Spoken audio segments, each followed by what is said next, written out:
We're gonna remove our breather so as you guys can see what's going on there. This hose actually sits about like this as it breathes into the air box, and we'll remove our governor shaft or linkage here.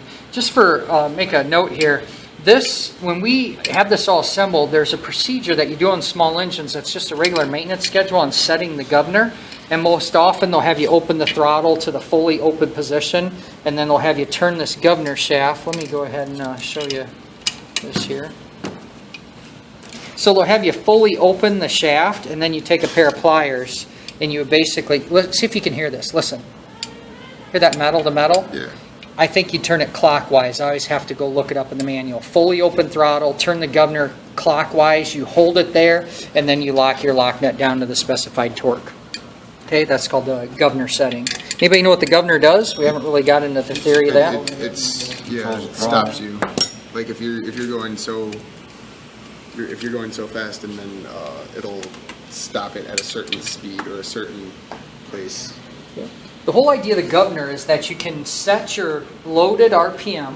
So let's say on a mower you want 3,600 RPM cutting grass. Okay, if that's what you want.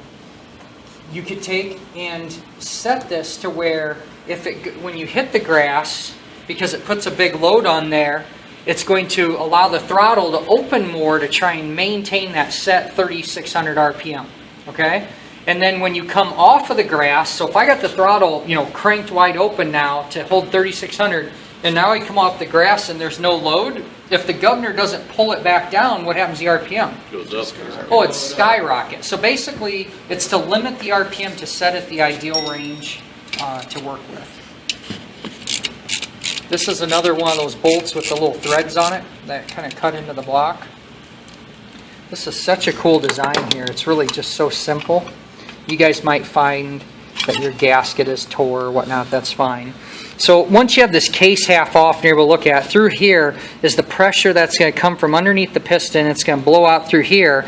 It hits this plate, and what happens, this disc is what's so important or cool about the design. Do you see how I just pulled that out of there?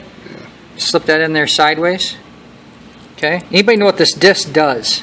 Little fiber disc. Valve.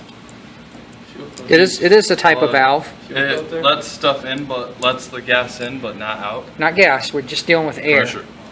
You guys are on the right track. Pressure in. What do you out, think that's in. in this case that I wouldn't want in my air filter? Oil. So what this is an oil separator. So when the air oil mist hits this disc, the oil is diffused and actually drops right back down into the crankcase, and then as the piston goes up, it's sucked back in there. So it's having some oil transfer to go back and forth, but we do not want the oil into the air filter stream. What would oil do to the spark plug? Okay, so let's deal with entry-level technician. You're working on a dirty bench. Most lawnmowers, what's all over the bench? Grass, dirt, mud, all this, and you're going, hey, man, what happened Friday night, Jeff? Good time or whatnot? Yeah. What if you don't know? You don't know what you don't know. If this is out of sight, out of mind, if I put this back together and you start this up, what's going to happen? It's going to fall your blood. It's going to be smoking, and are you going to be thinking about this? No. You're going to be thinking about brokering, oil valve guides. You're going to be thinking about all the big stuff. You're not going to be thinking about this. So, even like that Facebook message that we were talking about this morning, I said, you got to pay attention to the small details. You don't know what you don't know. A couple of things that we've looked at on this little easy-to-work-on engine are very simple but cause big problems. Make sense? Yeah. So that's your crankcase breather and your governor. Okay, we're going to talk a little bit more detailed about the governor. The governor settings on small engines, go-karts, some of you guys want to have go-karts, right? What we want to set those at is what's called a bench setting, or we also call that a static setting, meaning the engine's not running. When we balance tires, if we balance them non-rotating and we just let gravity find the heavy spot, that's also called a static test. When we set ignition timing, where we rotate an ignition plate on a non-running engine, that's called a static test. So anything we do in a non-running or non-rotating fashion, that's a static test.